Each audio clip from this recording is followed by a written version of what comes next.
하루는 가르치실 때에 갈릴리의 각 마을과 유대와 예루살렘에서 온 바리새인과 율법 교사들이 앉았는데 병을 고치는 주의 능력이 예수와 함께 하더라. 한 중풍병자를 사람들이 침상에 메고 와서 예수 앞에 들여 놓고자 하였으나 무리 때문에 메고 들어갈 길을 얻지 못한지라. 지붕에 올라가 기와를 벗기고 병자를 침상째 무리 가운데로 예수 앞에 달아 내리니 예수께서 그들의 믿음을 보시고 이르시되 이 사람아 내 죄 사함을 받았느니라 하시니 서기관과 바리새인들이 생각하여 이르되 이 신성 모독하는 자가 누구냐 오직 하나님 외에 누가 능히 죄를 사하겠느냐. 예수께서 그 생각을 아시고 대답하여 이르시되 너희 마음에 무슨 생각을 하느냐 내 죄사함을 받았느니라 하는 말과 일어나 걸어가라 하는 말이 어느 것이 쉽겠느냐. 그러나 인자가 땅에서 죄를 사하는 권세가 있는 줄을 너희로 알게 하리라 하시고 중풍병자에게 말씀하시되 내가 내게 이르노니 일어나 내 침상을 가지고 집으로 가라 하시매 그 사람이 그들 앞에서 곧 일어나 그 누웠던 것을 가지고 하나님께 영광을 돌리며 자기 집으로 돌아가니 모든 사람이 놀라 하나님께 영광을 돌리며 심히 두려워하여 이르되 오늘 우리가 놀라운 일을 보았다 하니라. 푸르른 교회 첫 번째 설교에서 저는 성경에 나오는 하나님의 첫 번째 특징이 함께함이라고 말씀드렸습니다. 천지창조는 인간 창조를 위한 일이며 하나님은 인간과 함께하기를 원하셔서 인간을 창조하셨습니다. 그래서 우리가 하나님의 형상대로 창조되었다는 것은 바로 함께하는 존재로 창조되었다는 의미입니다. 그러므로 그 누구도 고립되어 살 수 없습니다. 우리를 가치 있게 만드는 것은 관계이며 우리를 행복하게 만드는 것도 관계입니다. 그리고 그 모든 관계 중에서 가장 중요하고 근원적인 관계가 바로 하나님과의 관계인 것이죠. 하지만 죄는 하나님과의 관계를 깨어지게 만들었습니다. 그리고 하나님과 관계가 깨어진 인간은 자연과의 관계가 깨지고 사회와의 관계가 깨지며 다른 인간과의 관계가 깨어지게 되었죠. 그래서 죄인은 결국 홀로 고립되어 살아갈 수밖에 없는 것입니다. 우리 안에 있는 이기적이고 자기중심적인 본성, 내 욕망과 내 욕심대로 살고자 하는 본성이야말로 죄로 인하여 고립될 수밖에 없는 인간의 모습을 보여주는 것이죠. 이처럼 하나님은 함께 하시지만 죄는 고립시킵니다. 이 명제를 기억하면서 오늘 본문으로 들어가 보겠습니다. 예수님은 주로 갈릴리에서 사역하셨습니다. 그런데 예수님이 소문이 온 유대에 퍼졌고 특별히 오늘 본문에서 처음으로 각지에 모인 특히 예루살렘에서 온 바리새인과 율법 교사들이 예수님을 찾아왔습니다. 이들은 일종의 검증단이었습니다. 메시아 오디션이라고 볼 수도 있을 것 같습니다. 이 사람이 진짜 메시아가 맞는가? 진짜 성경에 예언된 그 사람이 맞는가? 그것을 확인하러 온 것이죠. 예수님은 평소와 똑같이 사람들을 고치시고 말씀을 전하십니다. 이번에는 집 안으로 들어가셨습니다. 그래서 예수님이 계신 집은 많은 사람들로 꽉 차 있었습니다. 바로 그때였죠. 몇몇 사람들이 한 중풍병자를 침상에 눕혀서 들고 예수님께 왔습니다. 그런데 사람이 너무 많아서 도저히 집 안에 들어갈 수가 없는 것이죠. 하지만 이들은 포기하지 않았습니다. 이들은 예수님이 계신 집의 지붕으로 올라갔습니다. 그리고 지붕을 뜯어서 구멍을 내서 중풍병자가 누운 상을 내려보냈죠. 당시 집의 지붕은 평평하고 지금보다 비교적 뜯어내기가 수월했습니다. 그래도 쉬운 일은 아니었겠죠. 중풍병자와 함께한 이들은 사람들의 눈총과 어려움과 위험을 무릅쓰고 중풍병자를 예수님께로 내려보냈습니다. 그러자 예수님은 이렇게 말씀하십니다. 누가복음 5장 20절 말씀입니다. 예수께서 그들의 믿음을 보시고 이르시되 이 사람아 내 죄 사함을 받았느니라 하시니. 사랑하는 성도 여러분, 지금 이 중풍병자가 원하는 것이 무엇입니까? 자기 몸이 낫는 것입니다. 지금 지붕 위에서 중풍병자를 내려준 이들이 원하는 것이 무엇입니까? 바로 중풍병자가 낫는 것입니다. 지금 거기 모여있는 수많은 사람들, 특별히 예루살렘에서 온 바리새인과 율법 교사들이 원하는 것이 무엇입니까? 중풍병자가 낫는 것입니다. 하지만 예수님은 이렇게 말씀하십니다. 내 죄사함을 받았느니라. 물론 병이 낫는 것보다 더 크고 놀라운 은혜는 죄사함의 은혜입니다. 하나님과의 관계가 회복되고 모든 것과의 관계가 회복되고 영원히 하나님과 함께하는 것이 더 크고 놀라운 은혜입니다. 하지만 지금까지 사역 가운데 예수님은 한 번도 죄사함을 선포하신 적이 없습니다. 그냥 병을 고쳐주실 뿐이었죠. 그냥 귀신을 내쫓으실 뿐이었죠. 그냥 하나님 나라에 대해서 말씀하셨을 뿐입니다. 내가 너의 죄를 사한다. 한 번도 이렇게 말씀하신 적은 없습니다.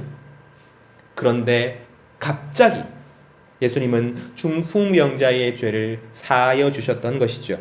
그 이유가 무엇일까요? 저는 두 가지 이유를 발견합니다. 그 첫 번째는 오늘 처음 예수님께로 온 바리새인과 율법 교사들 때문이었습니다. 그들에게 중요한 것은 오직 율법이었죠. 율법만 잘 지키면 하나님은 반드시 원수에게 복수하여 주실 것이고 유대 민족은 영광을 얻을 것이라고 믿었습니다. 그래서 그들은 율법으로 사람을 판단하고 정죄하였습니다. 그래서 예수님을 보기 위해 온 바리새인과 율법 교사들은 과연 예수님이 얼마나 율법에 능통하시고 율법을 얼마나 준수하시는지를 보러 온 것이죠. 그런데 바로 그런 자리에서 예수님은 폭탄 선언을 하십니다. 나에게 죄사함의 권세가 있다.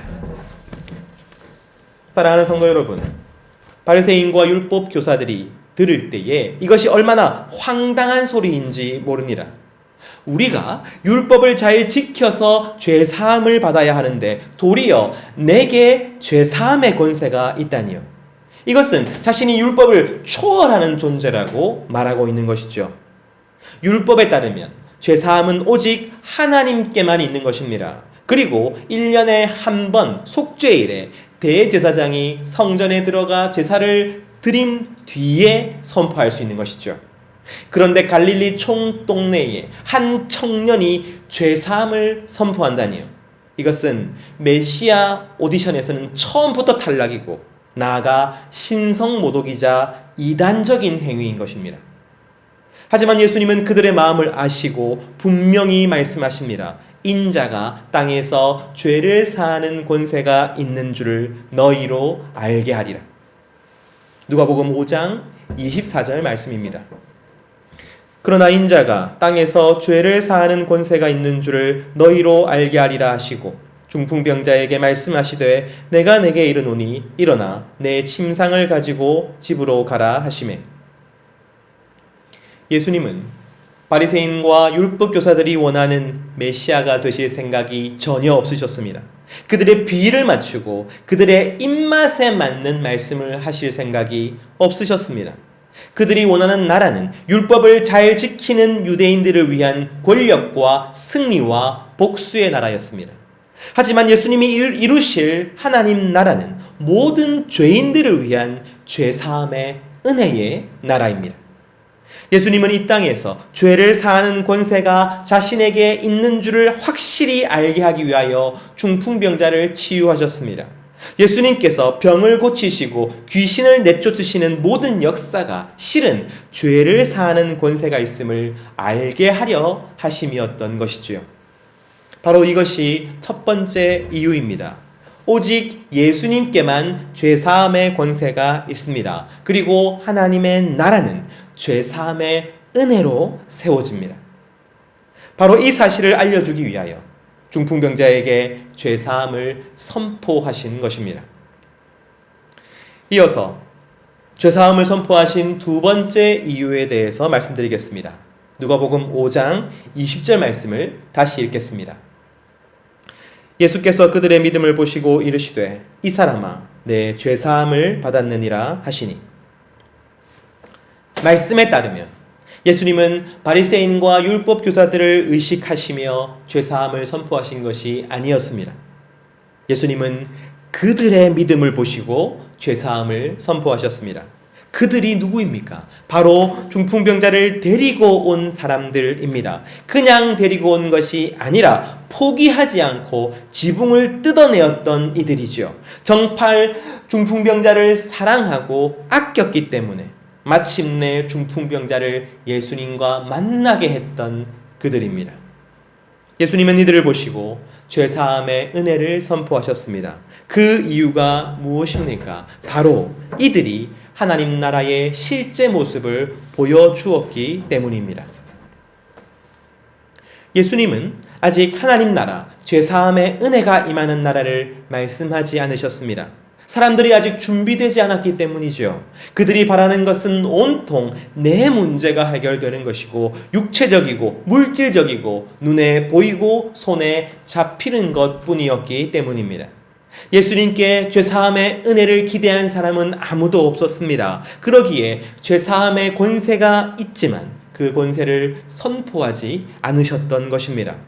그러나 예수님의 눈앞에서 하나님 나라의 실제 모습을 너무나도 잘 보여주는 이들이 나타났습니다.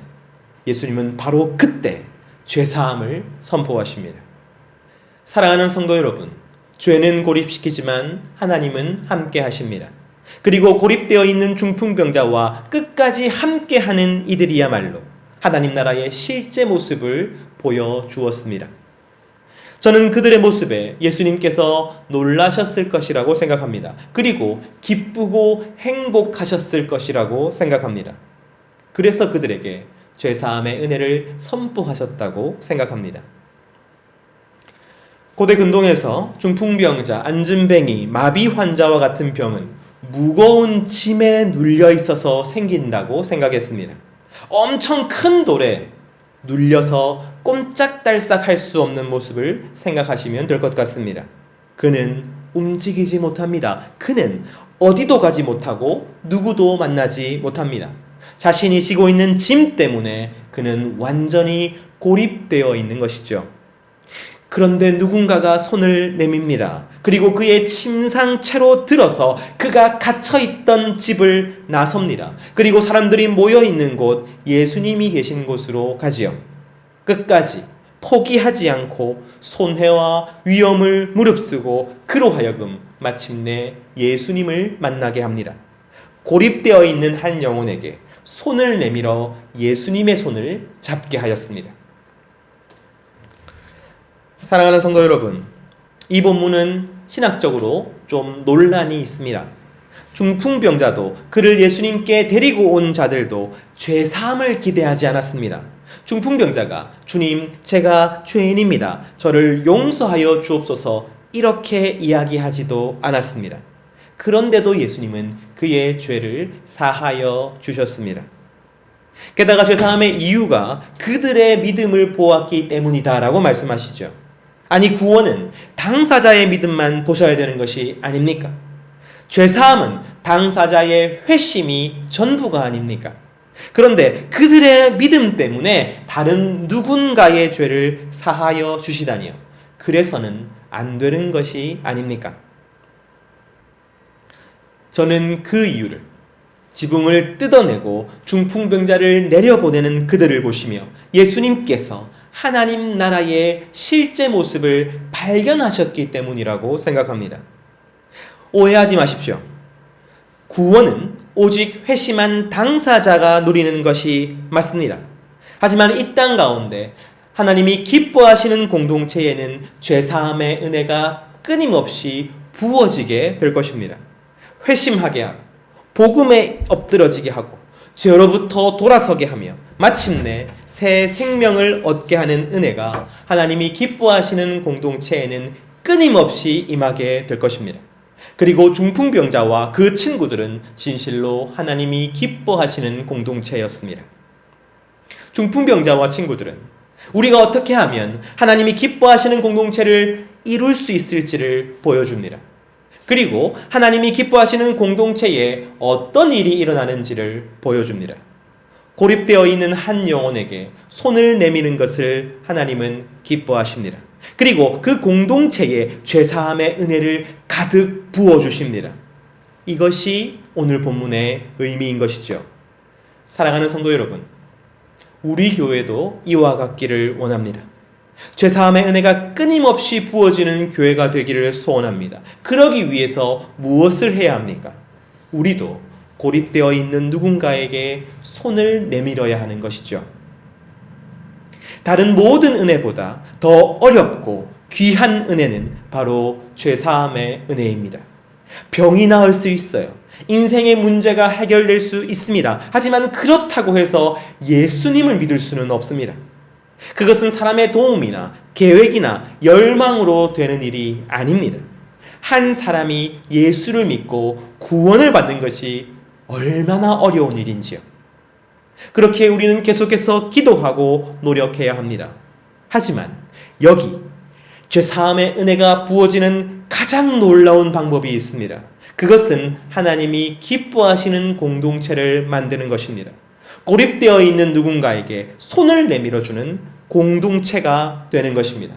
포기하지 않고 손해나 위험도 감수하면서 끝까지 예수님 앞에 나아갈 수 있게 돕는 것입니다. 바로 그 공동체에 죄사함의 은혜가 충만히 임하게 되는 것이죠. 우리 곁에도 고립되어 있는 사람이 있습니다. 누군가는 생계의 문제 때문에 고립되어 있습니다.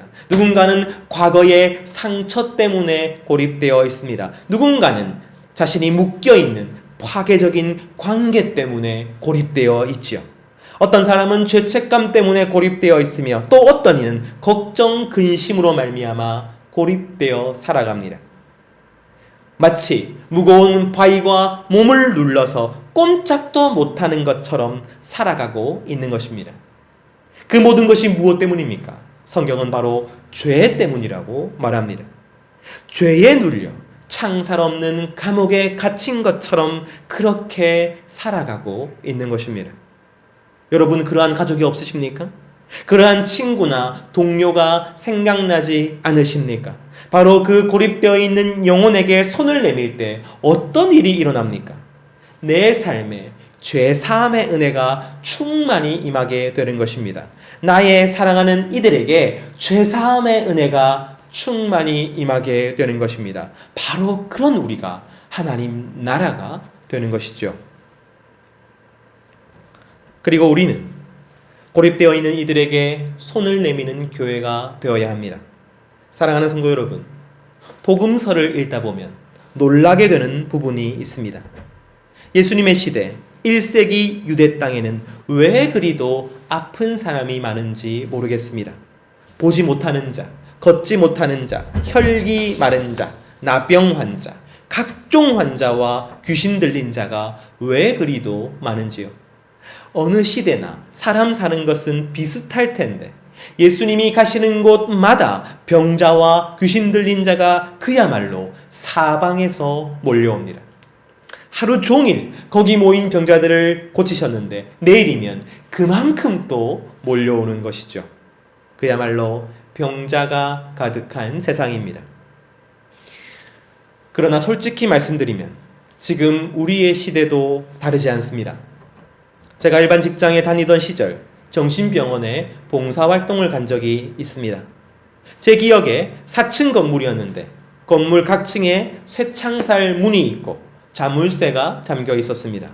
직원이 열쇠를 열어주지 않으면 나갈 수도 없고 들어올 수도 없는 곳이었습니다. 4층에 강당이 있었는데 그곳에서 저희가 함께하는 행사가 있었습니다. 그런데 그 행사 시간에 그 강당이 꽉 차는 것이죠. 저는 정말 깜짝 놀랐습니다.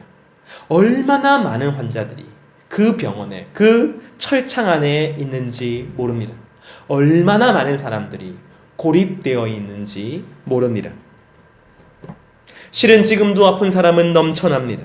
지금도 정신적으로, 육체적으로 고통을 당하는 사람들은 너무나도 많습니다.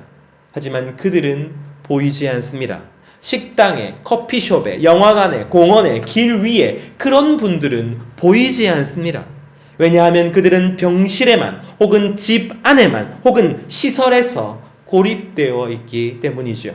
사람들의 시선 때문에 혹은 배타적인 사회의 시스템 때문에 혹은 도움의 부재 때문에 자의반 타의반으로 고립되어 살아가고 있는 것입니다. 바로 그것이 우리가 살아가고 있는 이 세상 나라의 현실입니다. 그러나 예수님은 달랐습니다. 오늘 본문 바로 앞에는 나병 환자를 고치시는 예수님이 등장합니다.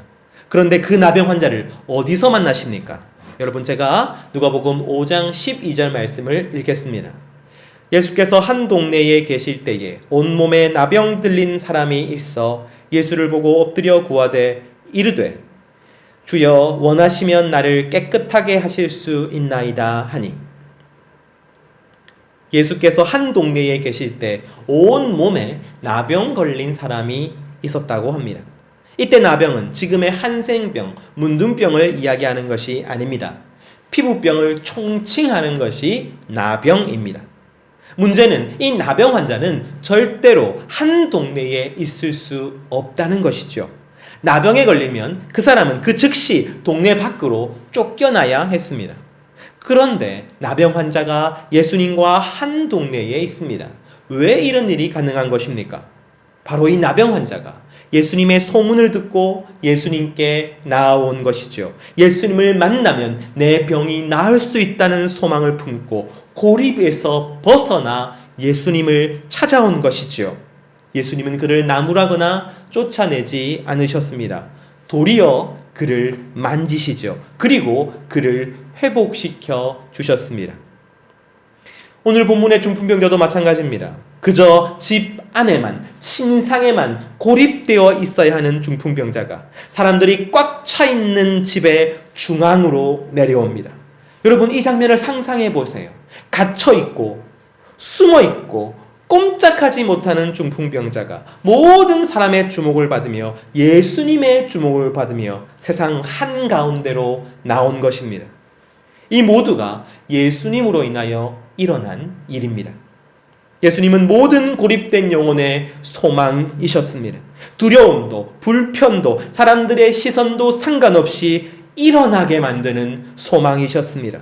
왜냐하면 예수님께서는 그들을 밀어내지 않으셨고 환대해 주셨고 사랑해 주셨고 손을 대어 그들을 치료해 주셨기 때문이죠.